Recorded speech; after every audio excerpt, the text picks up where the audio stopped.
What happens when you finally arrive where you felt called to go and everything immediately goes wrong? What if doing the right thing doesn't lead to peace, but to misunderstanding, accusation, and chaos? And how do you stand firm when your intentions are pure, but the world around you sees something completely different? Paul had finally reached Jerusalem. After a long journey filled with warnings, emotional goodbyes, and a growing sense of what awaited him, he stepped into the city not with fear, but with purpose. He wasn't walking into the unknown anymore. He knew this wouldn't be easy, but he came anyway. At first, everything seemed hopeful. The believers welcomed him warmly. There was joy, there was connection, there was a sense of unity. After all he had been through, after all the distance he had traveled, this moment must have felt like a brief pause of peace. The next day, Paul met with James and all the elders. These were leaders, people who carried responsibility, who understood the tension between cultures, between traditions, and between the growing message of Christ and the established practices of the Jewish community. Paul shared what God had done through his ministry among the Gentiles. He didn't focus on himself. He didn't highlight his own effort. He pointed to God's work, lives changed, faith spreading, barriers breaking, and when they heard it, they praised God. It was a moment of agreement, a moment of shared purpose, but it didn't last long, because beneath the surface there was tension. The leaders explained that many Jewish believers were still deeply committed to the law of Moses, not out of rebellion, but out of tradition, identity, and understanding. And rumors had begun to spread, rumors that Paul was teaching Jews living among the Gentiles to abandon their traditions, to stop circumcising their children, to walk away from customs that had been part of their identity for generations. These weren't small accusations. They touched something deep. Because when beliefs are tied to identity, any challenge feels personal. The leaders didn't accuse Paul, but they knew the situation was fragile. So they offered a solution. There were 4 men who had taken a vow. They suggested that Paul join them, participate in their purification rituals, and cover their expenses. Why? To show that the rumors were false, to demonstrate that Paul was not against the law, but walking in respect, even as he carried a message to the Gentiles. It was a moment of strategy, not compromise of truth, but sensitivity to context. Paul agreed, not because he had to, but because he understood something important.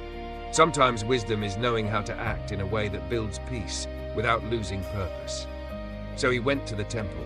He followed the process. He entered the place that represented deep tradition, deep history, deep meaning. But what happened next changed everything. Some Jews from Asia saw him in the temple, and instantly they reacted. They recognized him, but not with understanding, with accusation. They stirred up the crowd. "Men of Israel, help us," they shouted. "This is the man who teaches everyone everywhere against our people, our law, and this place." The words spread fast, and then came another accusation, even more explosive. "He has brought Greeks into the temple and defiled this holy place." This wasn't true, but truth didn't matter in that moment, because once fear and anger take hold, facts often get lost. The crowd erupted, people rushed together. Paul was seized, dragged out of the temple, and the gates were shut behind him. Think about how fast everything changed. One moment he was welcomed, the next he was attacked. No trial, no conversation, just reaction. This is the reality of misunderstanding. When people believe something strongly enough, they don't always stop to ask if it's true. They act, and sometimes those actions cause real harm. The crowd was not looking for clarity, they were looking for control. They wanted to silence what they didn't understand. They began beating him. Violence replacing reason, chaos replacing order. And in that moment, Paul stood at the center of it all, not because he had done something wrong, but because he had done something right in a world that wasn't ready to accept it. News of the uproar reached the Roman commander. Quickly, he took soldiers and rushed to the scene. When the crowd saw the soldiers, they stopped beating Paul, not because they had changed their minds, but because authority had entered the situation. The commander arrested Paul, ordered him to be bound with chains, just like it had been foretold. He tried to understand what had happened. But the crowd shouted different things. Some one thing, some another, confusion everywhere. No clear answer, no consistent story, just noise. So the commander decided to take Paul into the barracks. But even that wasn't simple. The crowd was so violent that the soldiers had to carry Paul, lift him above the chaos just to move him. And behind them, the crowd kept shouting, "Get rid of him." Those words echo with intensity. Not just rejection, but elimination. They didn't just want him silenced, they wanted him gone. And yet, through all of this, something remarkable stands out. Paul did not fight back. He did not shout over the crowd. He did not respond with anger. He endured. Calm in the middle of chaos, steady in the middle of confusion. Why? Because his identity was not defined by their reaction. This is one of the hardest lessons to live out. Because when people misunderstand you, when they accuse you, when they twist your intentions, the natural response is to defend, to argue, to prove yourself. But Paul shows a different kind of strength, the strength to remain grounded, even when everything around you is unstable. The strength to trust, even when the situation feels out of control. Because his purpose was not dependent on approval, it was rooted in something deeper. This moment in Jerusalem reveals something important. Doing the right thing does not guarantee an easy outcome. In fact, sometimes it brings resistance. Sometimes it exposes misunderstanding. Sometimes it leads you into situations you didn't expect. But that doesn't mean it was the wrong path. Paul had been warned. He had been prepared.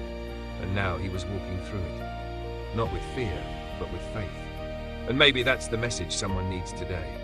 Because you might be in a situation where things feel unfair, where your intentions have been misread, where your actions have been questioned, where you're facing resistance you didn't see coming. And it's easy to ask, why is this happening if I'm trying to do the right thing? But this story reminds us, difficulty is not always a sign of failure. Sometimes it's part of the journey. Sometimes it's the place where your faith is tested and strengthened. Paul didn't lose his purpose in that moment. He stepped deeper into it. Because the mission didn't stop at the temple. It continued, even through chains. And that's the kind of faith that changes everything. Not because it avoids struggle, but because it stands firm in the middle of it. So as you reflect on this moment, ask yourself, what do I do when I'm misunderstood? When I'm challenged? When things don't go the way I expected? Do I step back, or do I stand firm? Because faith is not just about what you believe when things are calm. It's about how you respond when everything feels uncertain. Paul arrived in Jerusalem knowing it wouldn't be easy, and he was right. But he went anyway, because purpose is not about comfort, it's about calling. And calling doesn't disappear when things get difficult. It becomes clearer, stronger, more real. So wherever you are right now, if you're facing confusion, if you're walking through something unexpected, if you're trying to stay true in a situation that feels chaotic, remember this, you are not alone, and your story is not over. What looks like a setback may be part of something greater.